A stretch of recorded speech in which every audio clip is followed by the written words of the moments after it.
ಎಲ್ರಿಗೂ ನಮಸ್ತೆ. I am Muttesh, Assistant Professor and Principal of HPS Degree College, Harapanalli. So today I am going to explain you about the communication. Communication, which is from the subject of Principles and Practice of Business Management and the second. So as per our university. So communication. So you are all familiar with the word of communication. So communication means there will be a transfer or passing of information. So communication means transfer or passing of information. So that we can call as a communication. So mere transfer of any information or mere passing of any information, we can't call that as a communication. The information should be meaningful. So the information should be meaningful. So this we can call as a communication. So we can say that communication means transfer or a passing of meaningful information from one person to another person. So from one person to another person there is a information.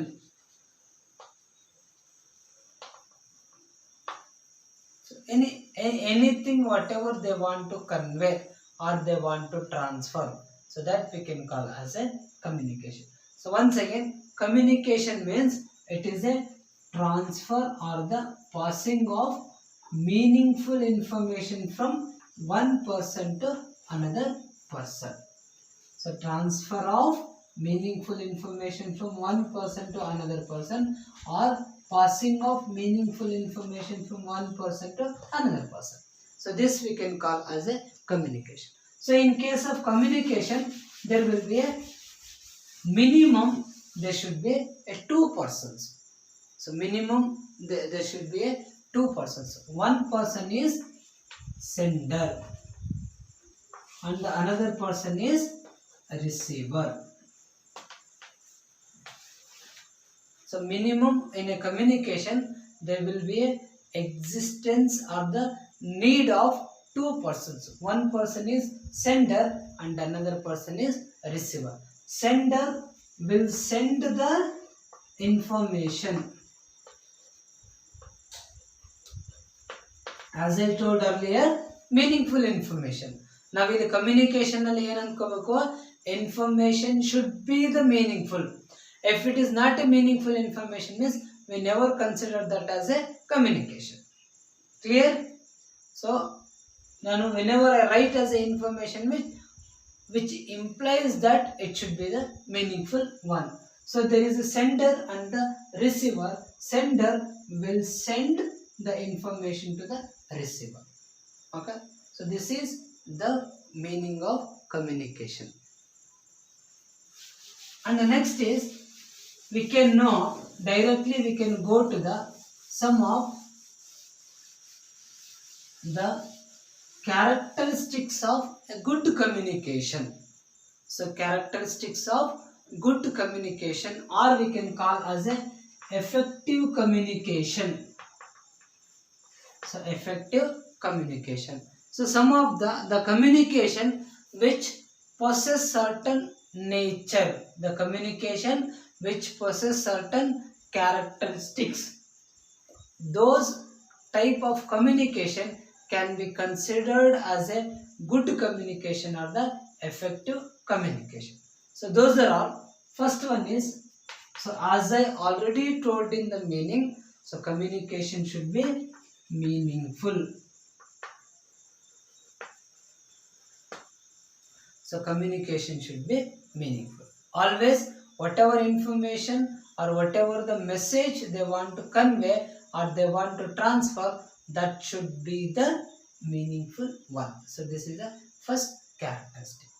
And the second one is, there should be a two persons. So two persons and receiver must understand. Receiver must understand.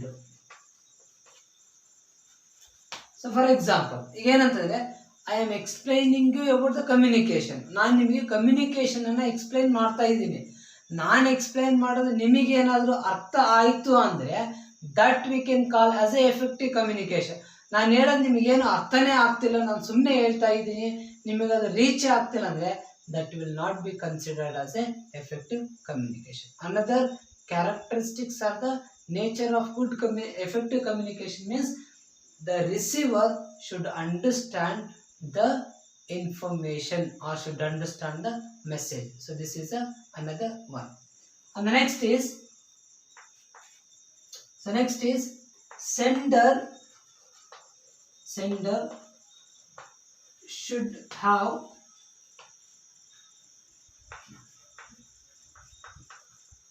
complete knowledge of information.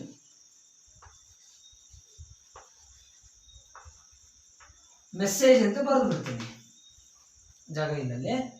Sender should have a complete knowledge of or knowledge about the messages or the information which he trying to transfer.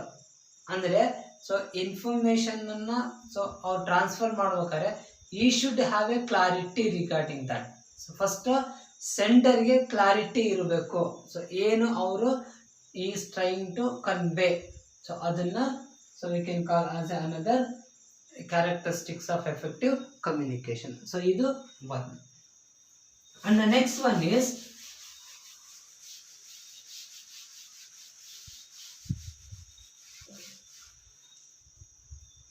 so proper channel of communication. Channel of communication.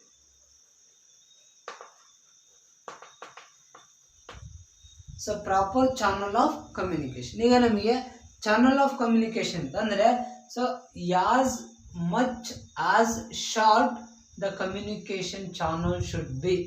ಅಂದರೆ communication channel ಎಷ್ಟು short ಇರುತ್ತೋ ಅಷ್ಟು effective ಆಗಿರುತ್ತೆ. So ಎಷ್ಟು long ಆಗುತ್ತೋ so ಅಷ್ಟು ಅದು information loss ಆಗ್ತಾ ಹೋಗುತ್ತೆ. So this is the another characteristic. And so they need to use the language. So language. So language should be used by the sender which is understood by the receiver. So ರಿಸೀವರ್ಗೆ ಯಾವ language understand ಆಗುತ್ತೋ ಅಂಥ ಲ್ಯಾಂಗ್ವೇಜನ್ನೇ ಯಾರು ಬಳಸ್ಬೇಕು? ಸೆಂಡರು ಬಳಸ್ಬೇಕು. So suppose that there is A person from another state. If I am explaining everything in Kannada means they won't understand. Because so in our state we will speak Kannada and our state students are very comfort with the language of Kannada, but the other states they are not comfort. For example, consider example of Maharashtra, Madhya Pradesh, Rajasthan. They are not well aware about the language of Kannada, and we are not well aware about the Hindi or the Tamil or the Telugu or the Malayalam, whatever the languages we have. Okay, so that's why the languages used by the sender should be understood by the receiver. So this is the another nature. And the next is so proper channel and the proper languages. And so clear transfer of messages. So this is the another characteristics of effective communication. So we can say that there is a clear transfer of messages. Whatever the messages or whatever the information so the sender wants to send, naven marthive information will send by the sender and received by the receiver. So sent by the sender and received by the receiver, we can say that. So ಇಲ್ಲಿ clearly you need to transfer the information. So this is the another one.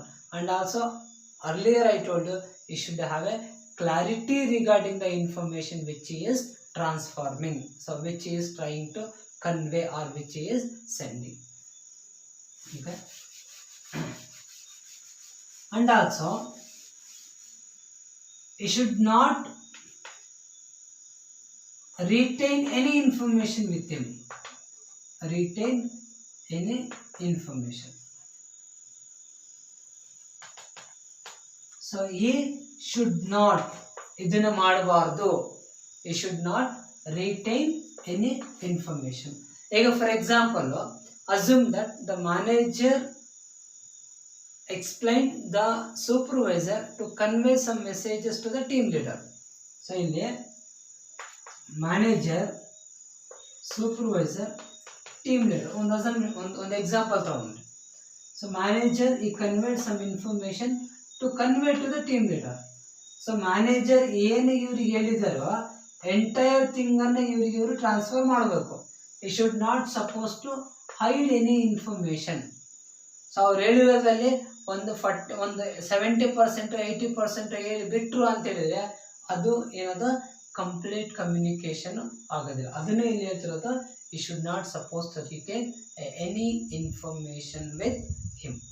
So ಯಾವುದೇ ರೀತಿಯ information ಅನ್ನು retain ಮಾಡ್ದಂಗೆ ಅಥವಾ hide ಮಾಡ್ದಂಗೆ complete information ಅನ್ನು ಸೆಂಡರಿಗೆ he has to send.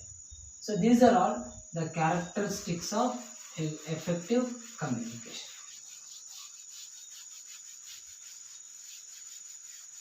Okay.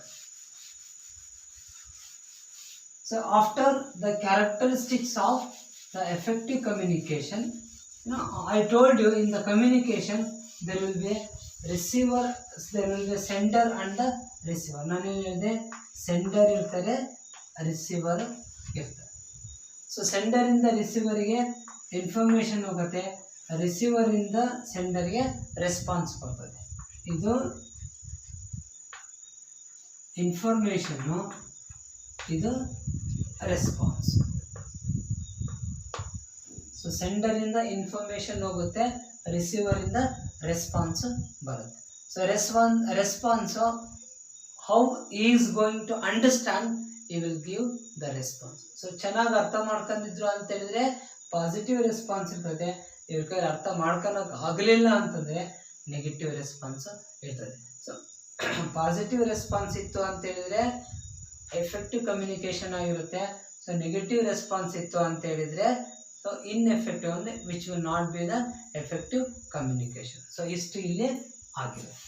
So next ನಮಗೆ we have the types of communication. So types of ಕಮ್ಯುನಿಕೇಶನ್ನಲ್ಲಿ ಅದಲ್ಲ, ಸೊ ಟೈಪ್ಸ್ ಆಫ್ ಕಮ್ಯುನಿಕೇಶನ್ಗಿನ ಮುಂಚೆ we can discuss about some of the barriers of communication.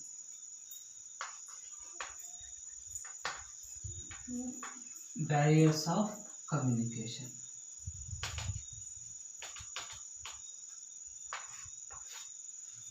ಅಂದರೆ barriers of communication ಅಂತ ಹೇಳಿದ್ರೆ, so there will be some obstacles or there will be some threats. So threats to the communication. So ಯಾವ ಅಂದರೆ usually in case of communication there will be some barriers will be there are some threats will be there. So ಅವು ಯಾವ್ಯಾವು ಅಂತ, threat ಯಾವ್ಯಾವ ಇರ್ತವೆ. So ಆ threats ಅನ್ನೇ ಅಥವಾ ಪ್ರಾಬ್ಲಮ್ಸ್, ಈಗ ನನಗೆ ಕನ್ವೆ ಮಾಡ್ತಾ ಇದ್ದೀನಿ, ಈ ಇನ್ಫಾರ್ಮೇಶನ್ ನಿಮಗೆ ಕನ್ವೆ ಆಗದೆ ಇರೋದಕ್ಕೆ ಕೆಲವೊಂದು ಡಿಸ್ಟರ್ಬೆನ್ಸಸ್ ಇರ್ಬೋದು ಅದಲ್ಲ, ಅಥವಾ ಕೆಲವೊಂದು ಪ್ರಾಬ್ಲಮ್ಸ್ ಇರ್ಬೋದು. ಆ ಪ್ರಾಬ್ಲಮ್ಸನ್ನೇ ನಾವೇನಂತ ಕರಿತೀವಿ, ಬ್ಯಾರಿಯರ್ಸ್ ಅಂತೇಳಿ ಕರಿತೀವಿ. So barriers in communication. So barriers ಅಲ್ಲಿ ಮೊದಲನೇ barrier, major barrier language barrier.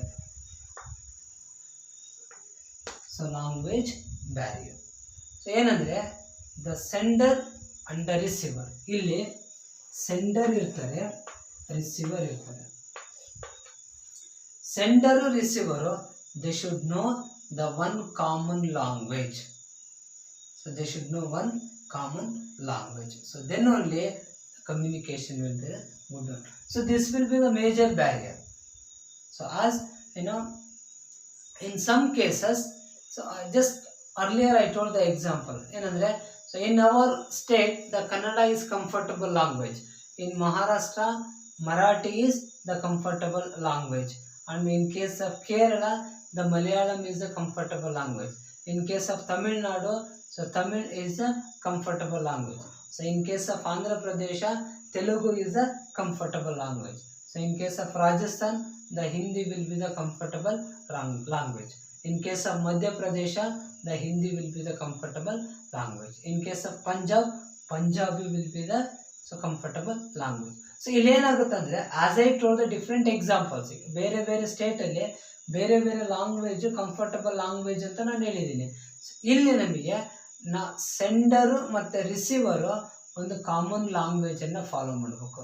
ಅದಕ್ಕೆ ಏನು ಮಾಡ್ತಾರೆ, in case of MNC company, so MNC company ಅಂತ ಹೇಳಿದ್ರೆ multi national companies. So multi national ಕಂಪನೀಸಲ್ಲಿ ಏನುತ್ತೆ, ನಾನೇನು ಎಕ್ಸಾಂಪಲ್ ಹೇಳಿದಲ್ವಾ, ಸೊ ಕನ್ನಡ, ಮಲಯಾಳಂ, ತೆಲುಗು, ತಮಿಳು, ಪಂಜಾಬಿ, ಹಿಂದಿ, ಇವೆಲ್ಲವನ್ನು ನಾವು we can call as a regional languages ಅಂತ ಕರಿತೀವಿ ನಾವು. ಸೊ ಕರ್ನಾಟಕದಲ್ಲಿ Kannada will be the regional language. In case of Tamil Nadu, Tamil will be the regional language. In case of Kerala, Malayalam will be the regional language. In case of Andhra Pradesh and Telangana, Telugu will be the regional language. So in case of Maharashtra, Marathi will be the regional languages. ಅದಕ್ಕೆ MNC ಕಂಪನೀಸಲ್ಲಿ ಏನು ಮಾಡ್ತಾರೆ, regional ಲ್ಯಾಂಗ್ವೇಜಸನ್ನು ಯಾವುದನ್ನು ಕೂಡ ಬಳಸೋದಿಲ್ಲ. They will only use one common language, that is English. So MNC ಕಂಪನೀಸಲ್ಲಿ ಯಾವುದೇ ಇನ್ಫಾರ್ಮೇಷನನ್ನು ಕನ್ವೆ ಮಾಡಬೇಕಂತ ಹೇಳಿದ್ರು, ಸೊ ಇನ್ ಎನಿ ಫಾರ್ಮ್ ನೀವೇನೇ ಹೇಳಬೇಕು ಮ್ಯಾನೇಜರ್ಗೆ, ಅಥವಾ ಏನೇ ಹೇಳಬೇಕು ಸೂಪರ್ವೈಸರ್ಗೆ, ಅಥವಾ ಏನೇ ಹೇಳಬೇಕು ಟೀಮ್ ಲೀಡರ್ಗೆ ಅಂತ ಹೇಳಿದ್ರೆ, as a standard they have to follow a English communication. ಇದು ಒಂದು ಕಾಮನ್ ಆಗಿ ಅಂತ ಮಾಡ್ತಾರೆ. ಸೊ ಸಪೋಸ್ ಇದನ್ನ ಏನಾದರೂ ಕಂಪಲ್ಸರಿ ಅಂತ ಕಂಪನಿ ಒಳಗೆ ಮಾಡಲಿಲ್ಲ ಅಂತ ಅಂದರೆ, ಇದನ್ನೇನಾದರೂ ಕಂಪನಿ ಒಳಗೆ ಕಂಪಲ್ಸರಿ ಮಾಡಲಿಲ್ಲ ಅಂದರೆ, ಸೊ ಫಸ್ಟ್ ಬ್ಯಾರಿಯರೇ ಅರೈಸ್ ಆಗುತ್ತೆ, ಯಾವುದೋ ಲ್ಯಾಂಗ್ವೇಜ್ ಬ್ಯಾರಿಯರ್. ಸೊ ಅವ್ರವ್ರಿಗೆ ಕಂಫರ್ಟ್ ಆಗಿರೋ ಲ್ಯಾಂಗ್ವೇಜಲ್ಲಿ ಅವ್ರವ್ರು ಮಾತಾಡಿದ್ರು ಅಂತೇಳಿದ್ರೆ ಬೇರೆಯವ್ರಿಗೆ ಅದು ಅರ್ಥನೇ ಆಗೋದಿಲ್ಲ. So others cannot understand. ಅವರ ರೀಜನಲ್ ಲ್ಯಾಂಗ್ವೇಜ್ ಯಾರಿಗೆ ಅರ್ಥ ಆಗತ್ತೋ ಅಂಥರಷ್ಟೇ ಅರ್ಥ ಮಾಡ್ಕೊಳಕ್ಕೆ ಸಾಧ್ಯ ಆಗುತ್ತೆ. ಬೇರೆಯವ್ರು ಯಾರೂ ಕೂಡ ಅದನ್ನು ಅರ್ಥ ಮಾಡ್ಕೊಳ್ಳೋದಕ್ಕೆ ಸಾಧ್ಯ ಆಗೋದಿಲ್ಲ. ಸೊ ಹಾಗಾಗಿ there should be one common language at the time of making a communication. ಹಾಗಾಗಿ the language will be the major barrier in case of the communication. ಇದು first barrier of communication. So second one, noise. So almost whenever we are communicating with anybody, so there will be a noise. Almost noise will be the common phenomenon or common disturbances. ಈಗೇನಾಗುತ್ತೆ, class ಮಾಡ್ತಾ ಇರ್ಬೇಕಾದ್ರೆ ಯಾರೋ ಒಬ್ಬ ಹೊರಗಡೆಯಿಂದ ಒಬ್ಬ student ಮಾತಾಡ್ಬೋದು, ಪಕ್ಕದ ಕ್ಲಾಸಲ್ಲಿ ಮಾತಾಡ್ಬೋದು, ಅಥವಾ ಯಾವ್ದಾರ ಒಂದು ವೆಹಿಕಲ್ ಸೌಂಡ್ ಕೇಳ್ಬೋದು, ಒಂದು ಲಾರಿ ಸೌಂಡು, ಒಂದು ಬಸ್ ಸೌಂಡು, ಒಂದು ಕಾರ್ ಸೌಂಡು, ಅಥವಾ ಒಂದು ಆಟೋ ಸೌಂಡು, ಏನೋ ಒಂದು ಕೇಳ್ಬೋದು ನಮಗೆ ಅದಲ್ಲ. So that will be the barrier. ಅವಾಗ ಏನಾಗುತ್ತೆ, ಅದು ಬ್ಯಾರಿಯರ್. ಅದಾದ್ಮೇಲೆ ತುಂಬ ಜನ ಸ್ಟೂಡೆಂಟ್ಸ್ ಇದ್ದಾಗ ಆ ಕಡೆಯಿಂದ ರೆಸ್ಪಾನ್ಸ್ ಬರ್ಬೇಕಾದ್ರೆ, so they can response with the so much of noise. ಯಾರೀಗ 100 ಜನ ಒಂದು ಕ್ಲಾಸಲ್ಲಿ ಕೂತ್ಕೊಂಡಾರೆ ಅಂದರೆ ಯಾರೋ ಒಬ್ಬರು ಹೇಳ್ತಾ ಇದ್ರೆ ಇನ್ನು 10 ಜನ ಮಾತಾಡ್ತಾ ಇರ್ತಾರೆ. ಅವಾಗ ಏನಾಗುತ್ತೆ, there will be noise. So ಆ ಥರ ನಾಯ್ಸ್ ಇದ್ದಾಗ ಏನಾಗುತ್ತೆ ನಮಗೆ, it will be the one of the major barrier in case of a communication. So ಇದು ಒಂದು ಬ್ಯಾರಿಯರ್ಸ್ ಇನ್ ಕಮ್ಯುನಿಕೇಷನ್ ಅಲ್ಲಿ. ಸೊ ನೆಕ್ಸ್ಟ್ ಬ್ಯಾರಿಯರ್ ನಮಗೆ ಸಿಗ್ತಕ್ಕಂಥದ್ದು, ಸೊ ಲ್ಯಾಂಗ್ವೇಜ್ ಬ್ಯಾರಿಯರ್ ಆಯಿತು, ಮತ್ತು ನಾಯ್ಸ್ ಆಯಿತು. ಇದು ನೆಕ್ಸ್ಟ್ ಚಾನಲ್, ಕಮ್ಯುನಿಕೇಷನ್ ಚಾನಲ್.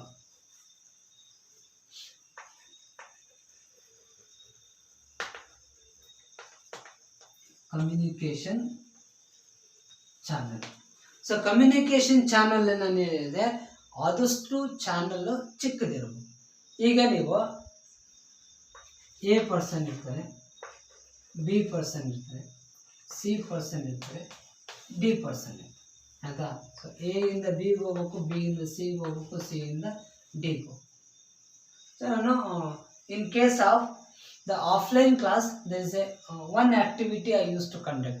ಇದೇ 4 ಜನ ನಾನಿಲ್ಲಿ ಎಕ್ಸಾಂಪಲ್ ಮಾಡೋ ಬದಲಾಗಿ 4 ಜನ ಸ್ಟೂಡೆಂಟ್ಸನ್ನು ಕರೆದು ಅವ್ರಿಗೊಂದು ಸ್ಟೋರಿ ಹೇಳಿದರೆ, ಇವ್ರಿಗೆ ನಾನು ಸ್ಟೋರಿ ಹೇಳ್ತೀನಿ, ಇದು ಇಲ್ಲಿಂದ ಬರೋವಷ್ಟೊತ್ತಿಗೆ ಒಂದಿಷ್ಟು ಇನ್ಫಾರ್ಮೇಷನ್ನು ಲಾಸ್ ಆಗಿರುತ್ತೆ, ಒಂದಿಷ್ಟು ಇನ್ಫಾರ್ಮೇಷನ್ನು ಮ್ಯಾನಿಪುಲೇಟ್ ಆಗಿರುತ್ತೆ, ಒಂದಿಷ್ಟು ಇನ್ಫಾರ್ಮೇಷನ್ನು ಲಾಸ್ ಆಗಿರುತ್ತೆ, ಒಂದಿಷ್ಟು ಇನ್ಫಾರ್ಮೇಷನ್ನು ಮ್ಯಾನಿಪುಲೇಟ್ ಆಗುತ್ತೆ. ಸೊ ಬಿಯಿಂದ ಸಿಗೆ ಬರೋವಷ್ಟೊತ್ತಿಗೆ ಅದೇ ಆಗಿರುತ್ತೆ, ಸಿಯಿಂದ ಡಿಗೆ ಬರೋವಷ್ಟೊತ್ತಿಗೆ ಅದೇ ಆಗಿರುತ್ತೆ.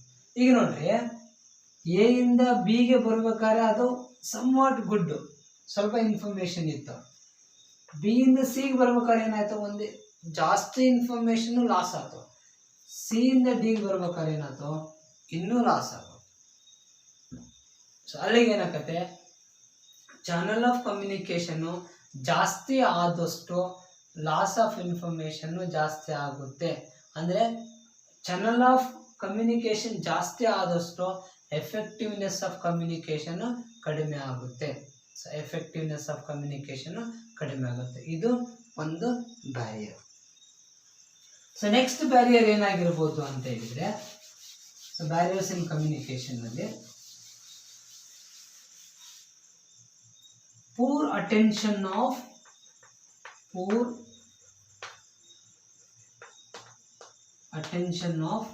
receiver. So poor attention of receiver. So ಇಲ್ಲಿ sender will have a effectiveness. Sender ತುಂಬಾ ಇಂಟ್ರೆಸ್ಟ್ ಇಂದ ಎಲ್ಲಾ ಇನ್ಫಾರ್ಮೇಶನ್ ಅನ್ನು ತಿಳ್ಕೊಂಡಿರ್ತಾನೆ. ಅದು sender it tries to convey or it tries to communicate something. So ಇಲ್ಲಿ ರಿಸೀವರ್ಗೆ if you don't, that means poor attention ಇತ್ತು ಅಂದರೆ, ರಿಸೀವರಿಗೆ ಕೇಳಕ್ಕೆ ಇಂಟ್ರೆಸ್ಟೇ ಇಲ್ಲ ಅಂತಂದರೆ, so communication will not be the effective and it will be the major the barrier in the communication. ಈಗ ನಾನು ಪಾಠ ಮಾಡ್ತಾ ಇದ್ದೀನಿ, ಪಾಠ ಮಾಡ್ತಾ ಇರೋದನ್ನ ನೀವೆಲ್ಲರೂ ಕೂಡ ಅಟೆನ್ಷನ್ ಇಂದ ಕೇಳಬೇಕು. ವಿಡಿಯೋ ಮಾಡ್ತಿದ್ದೀನಿ, ನೀವು ನೋಡ್ತೀರಿ ಅಂತ ಹೇಳಿದ್ರೆ ಇದನ್ನ ವಿತ್ ಅಟೆನ್ಷನ್ ನೀವೇನಾದರೂ ನೋಡಿದಿರಿ ಅಂತಂದ್ರೆ ನಾನು ಹೇಳೋ ಇನ್ಫಾರ್ಮೇಶನ್ ನಿಮಗೆ ಕನ್ವೆ ಆಗತ್ತೆ. ನಿಮಗೆ ನೋಡೋಕ್ಕೆ ಅಟೆನ್ಷನ್ ಇಲ್ಲ, ಸುಮ್ಮನೆ ವಿಡಿಯೋ ಆನ್ ಮಾಡಿ ಹಂಗೆ ಬಿಟ್ಟಿದ್ದೀರಿ, ನೀವು ಕೇಳ್ತಾ ಇಲ್ಲ ಅಂತಂದ್ರೆ ಏನಾಗುತ್ತೆ, that will be the barrier. So there is no fault of the sender, so there is the fault of the receiver. So barriers of communication ಅಲ್ಲಿ ನಮಗೇನಾಗುತ್ತೆ, ರಿಸೀವರ್ದು ಒಂದೇ ತಪ್ಪಿರಲ್ಲ, ಸೆಂಡರ್ದು ಕೂಡ ತಪ್ಪಿರುತ್ತೆ. That is also a one barrier. So ಏನು barrier ಅಂತ ಹೇಳಿದ್ರೆ, ಆಯ್ತಾ,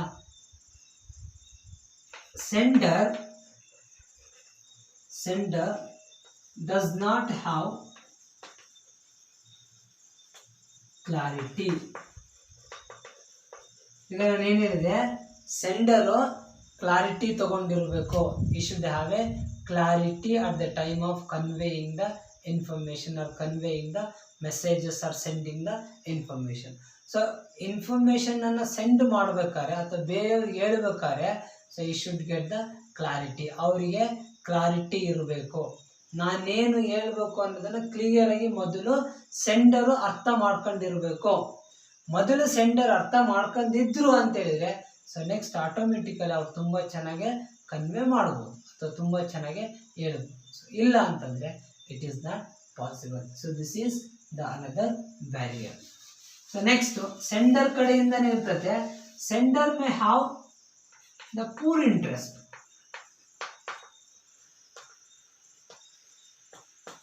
ಸೊ ಇನ್ಫಾರ್ಮೇಶನ್ ಅನ್ನ ಸೆಂಡ್ ಮಾಡ್ತಾ ಇರ್ಬೇಕಾದ್ರೆ ಅಥವಾ ಇನ್ಫಾರ್ಮೇಶನ್ ಅನ್ನ ಎಕ್ಸ್ಪ್ಲೈನ್ ಮಾಡ್ತಾ ಇರ್ಬೇಕಾದ್ರೆ ಅಥವಾ ಇನ್ಫಾರ್ಮೇಶನ್ ಅನ್ನ ಏನದು ಕನ್ವೆ ಮಾಡ್ತಾ ಇರ್ಬೇಕಾದ್ರೆ, so if the sender does not have A interest, so he will never the transfer the information effectively. ಅದನ್ನು ನಾವೇನಂತ ಕರಿತೀವಿ, poor interest with the sender. So sender ಇಂದನೇ ಪೂರ್ ಇಂಟ್ರೆಸ್ಟ್ ಇರುತ್ತೆ.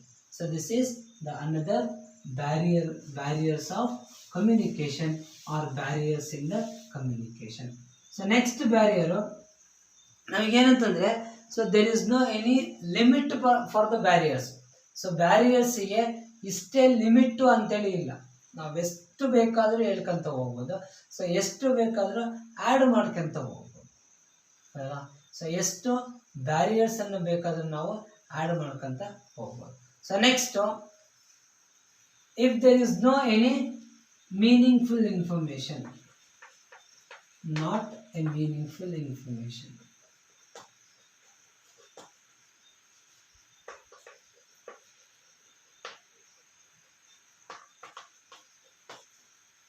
ಸೊ ಕಮ್ಯುನಿಕೇಟ್ ಮಾಡ್ಬೇಕಾದ್ರೆ ಪ್ರೊನೌನ್ಸಿಯೇಷನ್ ತುಂಬಾ ಮುಖ್ಯ.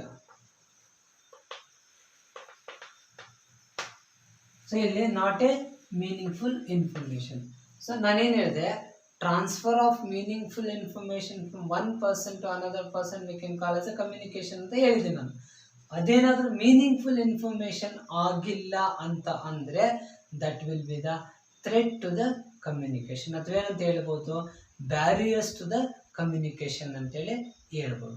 This is the one. So next ನಾನು ಏನು ಹೇಳಿದೆ, ಪ್ರೊನೌನ್ಸಿಯೇಷನ್.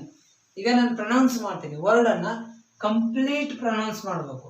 ಸೊ ಕೆಲವೊಬ್ಬರು ಪದಗಳನ್ನು ನುಂಗ್ತಾರೆ. ನಾನು ಸೊ ದಟ್ ಹೇಳಿದ್ದೀನಿ. ಸೊ ಈಗಿಲ್ಲಿ you can observe that some of the words I am not pronounce that. ಕೆಲವೊಂದು ವರ್ಡನ್ನು ನಾನು ಇವಾಗ ಹೇಳಲೇ ಇಲ್ಲ, ಬಟ್ ನಾನು ಹೇಳಿದ್ದೀನಿ ಅಂತ ಅಂದ್ಕೊಂಡ್ಬಿಡ್ತೀನಿ. ಅದೇನಾಗುತ್ತೆ, ಕೇಳಂತರಿಗೆ ಅಥವಾ ರಿಸೀವರ್ಗೆ ಅದು ರೀಚ್ ಆಗೋದೇ ಇಲ್ಲ, ಅದು ಅವಾಗ ಅವರಿಗೆ ಅರ್ಥನೇ ಆಗೋದಿಲ್ಲ. ಸೊ ಅದಕ್ಕೇನೆಂದರೆ pronunciation is also an important. ತುಂಬ ಕ್ಲಾರಿಟಿಯಾಗಿ, ತುಂಬ ಕ್ಲಿಯರ್ ಆಗಿ ಪ್ರೊನೌನ್ಸಿಯೇಷನನ್ನು ಬಳಸಿ ಇನ್ಫಾರ್ಮೇಷನನ್ನು ಕನ್ವೆ ಮಾಡಬೇಕು. ಇದು ಒಂದು barriers in communication. So next ಬರುತ್ತೆ, ನೆಕ್ಸ್ಟ್ ಬ್ಯಾರಿಯರ್ ನಾನು ಹೇಳಿದಲ್ವಾ. So there is no any limit for the barriers in communication. ಇನ್ನು ನೋಡೋಣ ಎಷ್ಟಾಗುತ್ತೋ ಅಷ್ಟೇ ಹೇಳಿ ನಾನು I will go to the next concept. So using of technical words, technical words ಅಥವಾ ನಾವೇನಂತ ಕರಿಬೋದು, ಟೆಕ್ನಿಕಲ್ ಲ್ಯಾಂಗ್ವೇಜಸ್ ಅಂತ ಕರಿಬೋದು. So technical languages. So technical languages ಅಂತ ಹೇಳಿದರೆ, so for their respective fields they will use some of the short cuts. ಈಗ ನಾನು ಏನು ಹೇಳಿದೆ, so this is a communication concept or communication model from the subject of principles and practice of business management 2. ನಾನು ಏನಾದರೂ ನಿಮಗೆ ಫಸ್ಟಿಗೆ ಬಂದ ತಕ್ಷಣ PPBM 2 ಅಂತ ಹೇಳಿದರೆ you will never understand. As a commerce student you might understand this, but as another student or another person they will never understand. ನಾನು just I was speaking with my friend. ನನ್ನ friend ಒಬ್ಬ KSRTC ಡಿಪೋದಲ್ಲಿ ಕೆಲಸ ಮಾಡ್ತಾ ಇದ್ದೆ as A mechanic ಕೆಲಸ. So just ಈ told that ಸ್ವಲ್ಪ ಲೇಟಾಗಿ ಬಂದ ಅವತ್ತು ನಾನು ಕೇಳಿದೆ ಏನಾಗಿತ್ತು ಅಂದರೆ, ಇಲ್ಲ ಒಂದು ಬೀಡಿ ಇತ್ತು ನಾನು ಹೋಗಿದ್ದೆ ಅಂತ. How can I understand this? ನನಗೆ ಬೀಡಿ ಅಂದ್ರೆ ನನಗೇನು ಗೊತ್ತಾಗಬೇಕು? ಅದೇ ಇವರು ಇನ್ನೊಬ್ಬ ಮೆಕ್ಯಾನಿಕ್ಗೆ ಹೇಳಿದರೆ ಗೊತ್ತಾಗ್ತಿತ್ತು. ಬೀಡಿ ಅಂತ ಇನ್ನೊಬ್ಬ ಮೆಕ್ಯಾನಿಕ್ಗೆ ಹೇಳಿದರೆ ಗೊತ್ತಾಗ್ತಿತ್ತು. ಸೊ ನನಗೆ ಹೇಳಿದರೆ ಹೌ ಐ ಕ್ಯಾನ್ ಅಂಡರ್ಸ್ಟ್ಯಾಂಡ್? ನಾನು ಕೇಳಿದೆ ಬೀಡಿ ಅಂದರೆ ಏನು ಅಂತ. ಅವಾಗ ಅವನು ಹೇಳಿದ ಬ್ರೇಕ್ ಡೌನ್ ಅಂತೇಳಿ. ಸೊ ಬ್ರೇಕ್ ಡೌನಿಗೆ ನಾವು ಬೀಡಿ ಅಂತ ಕರಿತೀವಿ.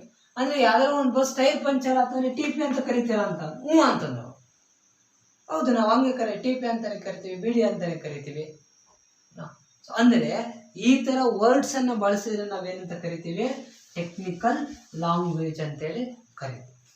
ಸೊ ಈಗ ನಮ್ಮಲ್ಲಿ ಕಾಮರ್ಸಲ್ಲಿ ನಾವು ಸಬ್ಜೆಕ್ಟಿಗೆಲ್ಲ ಬಳಸ್ತಿರ್ತೀವಿ, ಅಥವಾ ಯಾವುದು ಈಗ ಬರೀಬೇಕಾದ್ರೆ ಟ್ಯಾಕ್ಸಿಗೆಲ್ಲ ಬಳಸ್ತಾ ಇರ್ತೀವಿ. ಯಾವುದೀಗ ಪ್ರಾಫಿಟ್ ಬರ್ತದೆ EBIT ಅಂತೇಳಿ ಬರಿತೀವಿ ನಾವು. So EBIT means earning before interest and tax. So ಇದು ಯಾರಿಗೆ ಗೊತ್ತಿರ್ತದೆ? ಕಾಮರ್ಸ್ನವ್ರಿಗೆ ಅಷ್ಟೇ ಗೊತ್ತಿರ್ತದೆ. ಆರ್ಟ್ಸ್ನರಿಗೂ ಅಥವಾ ಸೈನ್ಸ್ ಸ್ಟೂಡೆಂಟ್ಸ್ಗೂ ನಾವೇನಾದರೂ EBIT ಅಂತ ಹೇಳಿದ್ರೆ ದೇ ವಾಂಟ್ ಅಂಡರ್ಸ್ಟ್ಯಾಂಡ್. GST ಅನ್ನೋದು ಇದು ಟೆಕ್ನಿಕಲ್ ವರ್ಡ್, ಬಟ್ ತುಂಬ ಫೆಮಿಲಿಯರ್ ಇರ್ತದೆ. ಭಾಳ ಜನ ಇದನ್ನು, ಸೊ ಈಗ GST ಇಂಪ್ಲಿಮೆಂಟ್ ಆಗಿರೋದ್ರಿಂದ ತುಂಬ ಜನ ಇದನ್ನು ಕೇಳಿರ್ತಾರೆ. ಎಲ್ಲ ಬಿಸ್ನೆಸ್ಸಲ್ಲೂ GSTಯನ್ನು ಇಂಪ್ಲಿಮೆಂಟ್ ಮಾಡಬೇಕಾಗುತ್ತೆ, ಹಂಗಾಗಿ ಕೇಳಿರ್ತಾರೆ. They might not feel this as a good ಏನದು ನ್ಯೂ ವರ್ಡ್. ಆದರೆ EBIT ಅಂತಕ್ಕಂಥದ್ದು ನ್ಯೂ ವರ್ಡ್ ಆಗುತ್ತಲ್ಲ. ಸೊ ಯಾರೋ ಒಬ್ಬರು ಇಂಜಿನಿಯರ್ಸು ಅವ್ರಿಗೆ ಬೇಕಾದಂಥ ವರ್ಡನ್ನು ಬಳಸ್ಕೊಂತಾರೆ. So like using of technical languages is also a barriers in communication. So ಕಮ್ಯುನಿಕೇಷನಲ್ಲಿ ಎಲ್ಲೇ ಕಮ್ಯುನಿಕೇಟ್ ಮಾಡ್ತಾರಂದ್ರೂ ಕೂಡ so they need to communicate in a complete. So ನಾನು ಬಸ್ಸಲ್ಲಿ ಬರ್ತಾ ಇದ್ದೆ, ಯಾವುದೋ ಒಬ್ಬ ಸ್ಟೂಡೆಂಟ್ ಇದ್ದರು, ಓದ್ತಾ ಇದ್ರು. ನಾನು ಕೇಳಿದೆ ಏನು ಎಕ್ಸಾಮ್ ಏನಾದ್ರು ಇದೆಯಾ ಅಂತಂದು. ಹ್ಞೂ ಎಕ್ಸಾಮ್ ಇದೆ ಸರ್ ಅಂತ. ಯಾವ ಎಕ್ಸಾಮ್ ಇದೆ ಅಂತ? EVS ಅಂತ. ನಾನು EVS ಅಂದರೆ ಏನು ಅಂದೆ. Sir environment science sir. ನೀವು ಮಾತಾಡ್ಬೇಕಾದ್ರೆ ಎನ್ವಿರಾನ್ಮೆಂಟ್ ಸೈನ್ಸ್ ಅಂತ ಹೇಳ್ರಿ, ಈಗ ನಾನು ಟೀಚಿಂಗ್ ಫೀಲ್ಡಲ್ಲಿ ಇದ್ದೀನಿ, ನನಗೆ ಗೊತ್ತಾಗುತ್ತೆ, ನೀವು EVS ಅಂದ ತಕ್ಷಣ ನನಗೂ ಗೊತ್ತಾಗುತ್ತೆ ಎನ್ವಿರಾನ್ಮೆಂಟ್ ಸೈನ್ಸ್ ಅಂತ. ಸೊ ಓದದೇ ಇರ್ತಾರೆ ಕೆಲವೊಬ್ರು, ಅಥವಾ ಅವ್ರು ಓದಂಥ ಟೈಮಲ್ಲಿ ಈ ಸಬ್ಜೆಕ್ಟೇ ಇರೋದಿಲ್ಲ. ಅವಾಗ ನೀವು ಯಾವ್ದು ಬರಿತೀರಿ ಅಂತ ಹೇಳಿದ್ರೆ, ನಾವು EVS ಅಂತ ಹೇಳಿದರೆ so that will not be the right way of communication. ಅದು ಅರ್ಥನೇ ಆಗೋದಿಲ್ಲ, ಅದೇನಾಗುತ್ತೆ, ಬ್ಯಾರಿಯರ್ ಆಗುತ್ತೆ. ನಾನೊಂದ್ಸರಿ ಯಾರೋ ಸ್ಟೂಡೆಂಟ್ಸ್ನ ಕೇಳ್ತಾ ಇದ್ದೆ, ನಿಮಗೆ ಯಾವ್ಯಾವ ಸಬ್ಜೆಕ್ಟ್ ಇದ್ವು ಹೇಳ್ರಿ BCom ಓದ್ಬೇಕಾರೆ, ನಾನು MCom ಅಲ್ಲಿ ಟೀಚ್ ಮಾಡ್ಬೇಕಾರೆ, ಸೊ ಯಾವ್ಯಾವ ಸಬ್ಜೆಕ್ಟ್ ಇದ್ವು ಓದ್ತಾ ಇದ್ರಿ BCom ಅಲ್ಲಿ. ಯಾರೋ ಒಬ್ಬರು ಸರ್ ಜಿಮ್ ಸರ್ ಅಂತ ಅಂದರು. ಜಿಮ್ ಅಂತೆ. ಸರ್ ಕ್ಯಾಬ್ ಸರ್ ಅಂತ ಅಂದರು. ನನಗೆ ಸೊ ಜಿಮ್ ಅನ್ನೋ ವರ್ಡ್ ಕೇಳಿರೋದಕ್ಕೆ ಬೇರೆ, ಕ್ಯಾಬ್ ಅನ್ನೋ ವರ್ಡ್ ಕೇಳಿರೋದಕ್ಕೆ ಬೇರೆ. ಕ್ಯಾಬ್ ಅನ್ನೋ ವರ್ಡ್ ಅನ್ನ ನಾನೇನು ಅಂದ್ಕೊಂಡಿದ್ದೀನಿ ಅಂದರೆ, cab means the vehicle which will have A pickup and drop. Pickup drop ಮಾಡೋ ವೆಹಿಕಲ್ ಇರ್ತದೆ, ಅದಕ್ಕೆ ನಾವೇನಂತ ಕರಿತೀವಿ, ಕ್ಯಾಬ್ ಅಂತ ಕರಿತೀವಿ. ಎಲ್ಲ ಕಂಪನಿಗಳಿಗೆ ಹೋದ್ರೆ ಕಂಪನಿಯಿಂದ ಒಂದು ಫೆಸಿಲಿಟಿ ಕೊಟ್ಟಿರ್ತಾರೆ, ಪಿಕಪ್ ಡ್ರಾಪ್ ಫೆಸಿಲಿಟಿ. ಯಾವ್ದಾರು ಆಗ್ಬೋದು ವೆಹಿಕಲ್, ಟಾಟಾ ಸುಮೋ ಆಗ್ಬೋದು, ಅಥವಾ ಯಾವ್ದಾರ ಒಂದು ಕಾರ್ ಆಗ್ಬೋದು, ಅಥವಾ TT ಆಗ್ಬೋದು. ಸೊ ಆ ವೆಹಿಕಲ್, ಯಾವ ವೆಹಿಕಲ್ ನಮ್ಮನ್ನ ಪಿಕಪ್ ಡ್ರಾಪ್ ಮಾಡ್ತೋ ಅದನ್ನು ನಾವು ಕ್ಯಾಬ್ ಅಂತ ಕರಿತೀವಿ. ಜಿಮ್ ಅಂದರೆ ನಿಮ್ಗೆ ಎಲ್ರಿಗೂ ಗೊತ್ತಿದೆ, you are all know about the word of gym ಅದಲ್ಲ. ಸೊ ನಾವು ಹೆಲ್ತ್ ಚೆನ್ನಾಗಿರ್ಬೇಕಂದ್ರೆ ಒಂದಿಷ್ಟು ಎಕ್ಸಸೈಸ್ ಮಾಡಬೇಕು.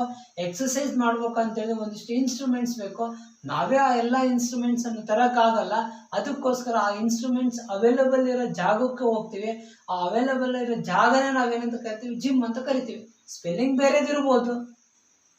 ನಾನು ಅದಕ್ಕೆ ಜಿಮ್ ಎಲ್ಲಿಂದ ಬಂತು, ಕ್ಯಾಬ್ ಎಲ್ಲಿಂದ ಬಂತು ನಿಮಗೆ ಅಂತಂದೆ. ಸರ್ ಅದು ಹಂಗಲ್ಲ ಸರ್, ಇದು ಜನರಲ್ ಇನ್ಶೂರೆನ್ಸ್ ಮ್ಯಾನೇಜ್ಮೆಂಟ್ ಸರ್, ಇದು ಕಂಪ್ಯೂಟರ್ ಅಪ್ಲಿಕೇಶನ್ ಇನ್ ಬಿಸ್ನೆಸ್ ಅಂದರು.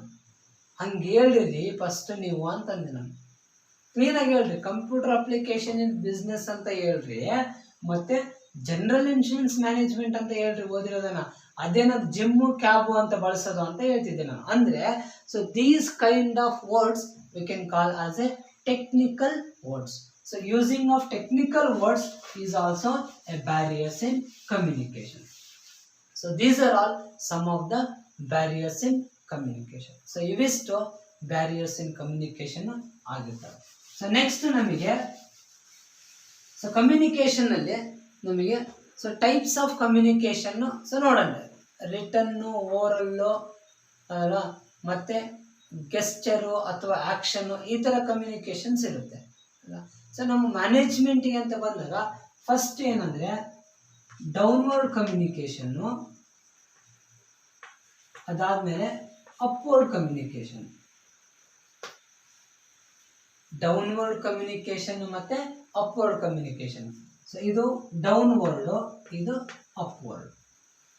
ಸೊ ಡೌನ್ವರ್ಡ್ ಮತ್ತು ಅಪ್ವರ್ಡ್ ಇವನ್ನು ನಾವೆಲ್ಲಿ ಬಳಸ್ತೀವಿ ಅಂತ ಹೇಳಿದ್ರೆ, ಮ್ಯಾನೇಜ್ಮೆಂಟ್ ಹೈರಾರಿಕಿ ಒಳಗೆ ನಾವು ಬಳಸ್ತೀವಿ. Hierarchy of management.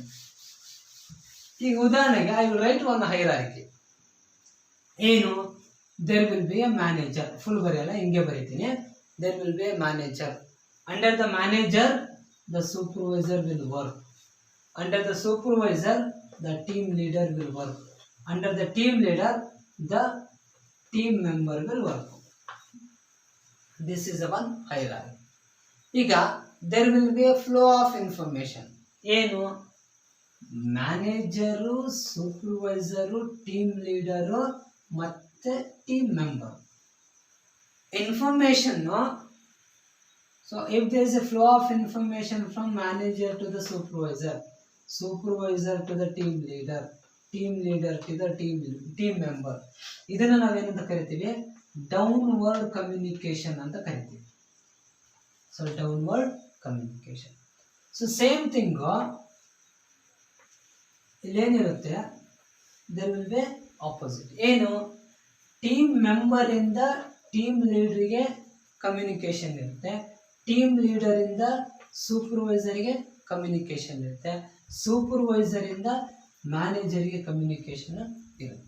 ಇದನ್ನು ನಾವೇನಂತ ಕರಿತೀವಿ, ಅಪ್ವರ್ಡ್ ಕಮ್ಯುನಿಕೇಷನ್ ಅಂತ ಕರಿತೀವಿ. ಇದು ಅಪ್ವರ್ಡ್.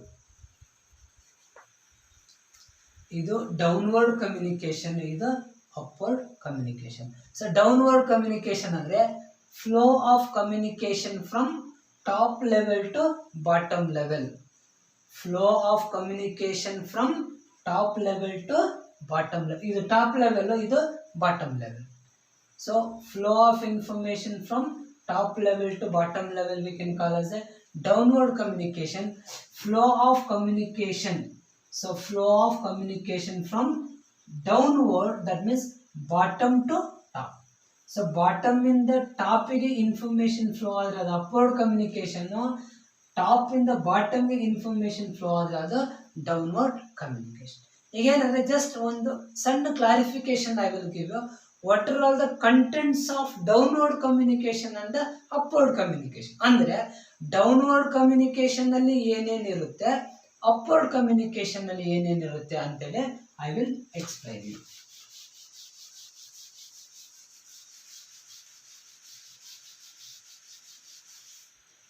ಸೊ ಇಲ್ಲಿ ಡೌನ್ವರ್ಡ್ ಕಮ್ಯುನಿಕೇಶನ್, ಫಸ್ಟ್ ಇದನ್ನೇ ತಗೊಂಡ್ಬಿಡ. So downward communication.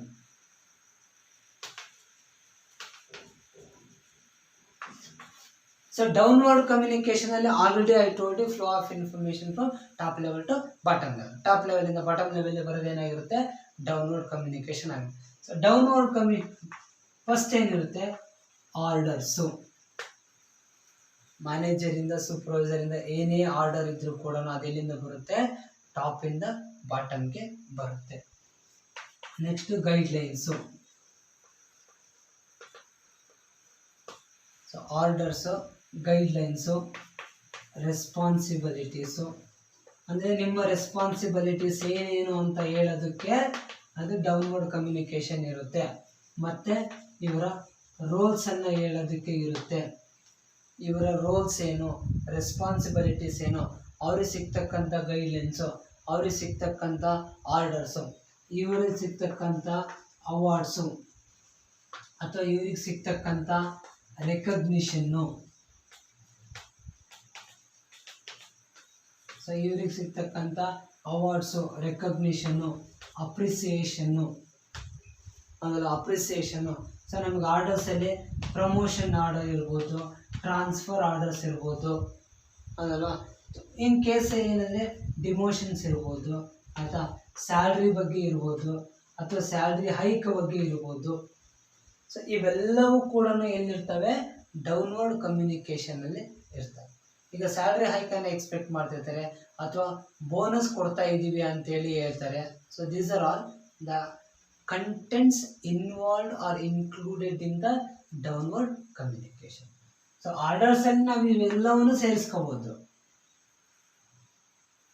ಆಯಿತಾ. ಪ್ರಮೋಷನ್ ಆರ್ಡರು, ಟ್ರಾನ್ಸ್ಫರ್ ಆರ್ಡರು, ಆಮೇಲೆ ಏನಂದರೆ ಡಿಮೋಷನ್ ಆರ್ಡರು, ಸ್ಯಾಲ್ರಿ ಇನ್ಕ್ರೀಸು, ಅಥವಾ ಅದಾದಮೇಲೆ ಏನದು ಬೋನಸ್ ಕೊಡ್ತಕ್ಕಂಥದ್ದು, ಸ್ಯಾಲ್ರಿ ಹೈಕ್ ಕೊಡ್ತಕ್ಕಂಥದ್ದು. ಸೊ ಈ ಎಲ್ಲ ಇನ್ಫಾರ್ಮೇಷನ್ನು ಸೊ ಟಾಪ್ ಲೆವೆಲಿಂದ ಬಾಟಮ್ ಲೆವೆಲ್ಗೆ ಬರ್ತವೆ. ಸೊ ನೆಕ್ಸ್ಟು ಗೈಡ್ಲೈನ್ಸ್ ಇರುತ್ತೆ. ಮತ್ತು ಎಂಪ್ಲಾಯಿಯ ರೆಸ್ಪಾನ್ಸಿಬಿಲಿಟೀಸು ಏನೇನು, ಎಂಪ್ಲಾಯಿಯ ರೆಸ್ಪಾನ್ಸಿಬಿಲಿಟೀಸ್ ಏನೇನು ಅಂತ ಹೇಳ್ತಾರೆ ಅವರು. ಅವರ ರೋಲ್ಸ್ ಏನು ಅಂತ ಹೇಳ್ತಾರೆ. ಅವ್ರಿಗೇನಾದರೂ ಅವಾರ್ಡ್ಸ್ ಇದ್ದರೆ, ಅವ್ರಿಗೇನಾದರೂ ಅಪ್ರಿಸಿಯೇಷನ್ಸ್ ಇದ್ದರೆ, ಅವ್ರಿಗೇನಾದರೂ ರೆಕಗ್ನಿಷನ್ಸ್ ಇದ್ದರೆ, ಇಷ್ಟು ಕೂಡ ಯಾವುದರಲ್ಲಿ ಇನ್ಕ್ಲೂಡ್ ಆಗಿರುತ್ತೆ, ಡೌನ್ವರ್ಡ್ ಕಮ್ಯುನಿಕೇಷನಲ್ಲಿ ಇರುತ್ತೆ. ಈಗ ನೆಕ್ಸ್ಟ್ ನಮಗೆ ಅಪ್ವರ್ಡ್ ಕಮ್ಯುನಿಕೇಷನಲ್ಲಿ ಏನೇನಿರುತ್ತೆ ಅಂತ ನೋಡೋಣ. So contents of upward communication.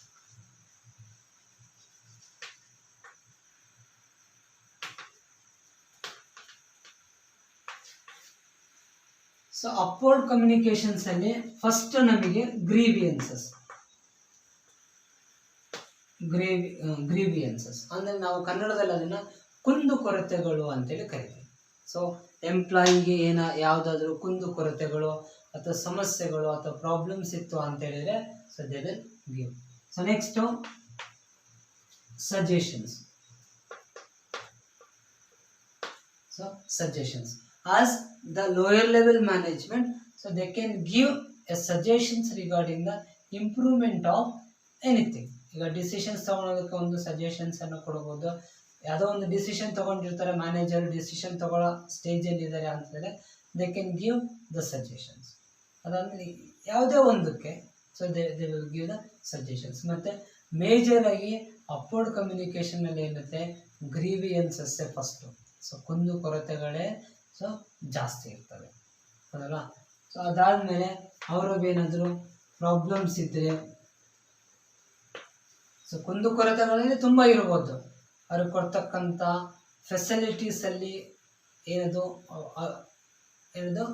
Required facilities ಇಲ್ಲದೇ ಇರ್ಬೋದು ಅಲ್ಲ. ಈಗ ಬೇಸಿಕ್ ಫೆಸಿಲಿಟೀಸ್ ಆದರೂ ಇರಬೇಕು ಅಲ್ಲ. ಒಂದು ಕಂಪನಿ ಒಳಗೆ ಬೇಸಿಕ್ ಫೆಸಿಲಿಟೀಸ್ ಆದರೂ ಕೂಡ ಇರಬೇಕು. ಈಗ ಉದಾಹರಣೆಗೆ ಏನು ಬೇಸಿಕ್ ಫೆಸಿಲಿಟೀಸು ಅಂತ ಹೇಳಿದರೆ, ಈಗ ಒಂದು ಕಂಪನಿಯಲ್ಲಿ ಕೆಲಸ ಮಾಡ್ತಾ ಇರ್ತಾರೆ, ಅಲ್ಲೇನದು ಸೌಂಡು ಜಾಸ್ತಿ ಇರುತ್ತೆ. ಅವ್ರ ಕಿವಿನ ಪ್ರೊಟೆಕ್ಟ್ ಮಾಡೋದಕ್ಕೆ ಒಂದು ಇನ್ಸ್ಟ್ರೂಮೆಂಟನ್ನು ಕೊಡಬೇಕು. ಅದು ಜವಾಬ್ದಾರಿ ಯಾರ್ದಾಗಿರುತ್ತೆ? ಕಂಪನಿಯವ್ರದ್ದಾಗಿರುತ್ತೆ. ಸೊ ಕೊಡಲಿಲ್ಲ ಅಂತಂದಾಗ ಆ ಪ್ರಾಬ್ಲಮನ್ನು ಅವರು ದೇ ಕ್ಯಾನ್ ರೈಸ್ ಅಲ್ವಾ. ಸೊ ಅದನ್ನು ಅವರು ರೈಸ್ ಮಾಡ್ಬೋದು, ಆ ಕ್ವಶನನ್ನು ಅವರು ರೈಸ್ ಮಾಡ್ಬೋದು. ಸೊ ಅದಾದಮೇಲೆ ಸಜೆಷನ್ಸ್ ಕೊಡ್ಬೋದು, ಪ್ರಾಬ್ಲಮ್ಸನ್ನು ಹೇಳ್ಬೋದು. ಸೊ ಮೇಜರಾಗಿ ಅಪ್ವರ್ಡ್ ಕಮ್ಯುನಿಕೇಷನಲ್ಲಿ ಅಷ್ಟೊಂದು ಕಂಟೆಂಟ್ಸ್ ಏನಿರಲ್ಲ, ಬಟ್ ಭಾಳ ಕಂಟೆಂಟ್ಸ್ ಎಲ್ಲಿರುತ್ತೆ? ಡೌನ್ವರ್ಡ್ ಕಮ್ಯುನಿಕೇಷನಲ್ಲಿ ಇರುತ್ತೆ. So this is some part of the communication. So ಇಷ್ಟು ನಾನು ನಿಮಗೆ ಹೇಳಿದ್ದೀನಿ. ಸೊ ಕಮ್ಯುನಿಕೇಷನ್ ಮೀನಿಂಗ್ ಹೇಳಿದ್ದೀನಿ. ಸೆಂಡರ್ ಇರ್ತಾರೆ ಮತ್ತು ರಿಸೀವರ್ ಇರ್ತಾರೆ. ಆಮೇಲೆ ಕ್ಯಾರೆಕ್ಟರಿಸ್ಟಿಕ್ಸ್ ಆಫ್ ಎಫೆಕ್ಟಿವ್ ಕಮ್ಯುನಿಕೇಷನ್ ಮತ್ತು ಗುಡ್ ಕಮ್ಯುನಿಕೇಷನನ್ನು ಹೇಳಿದ್ದೀನಿ. ಬ್ಯಾರಿಯರ್ಸ್ ಇನ್ ಕಮ್ಯುನಿಕೇಷನನ್ನು ಹೇಳಿದ್ದೀನಿ.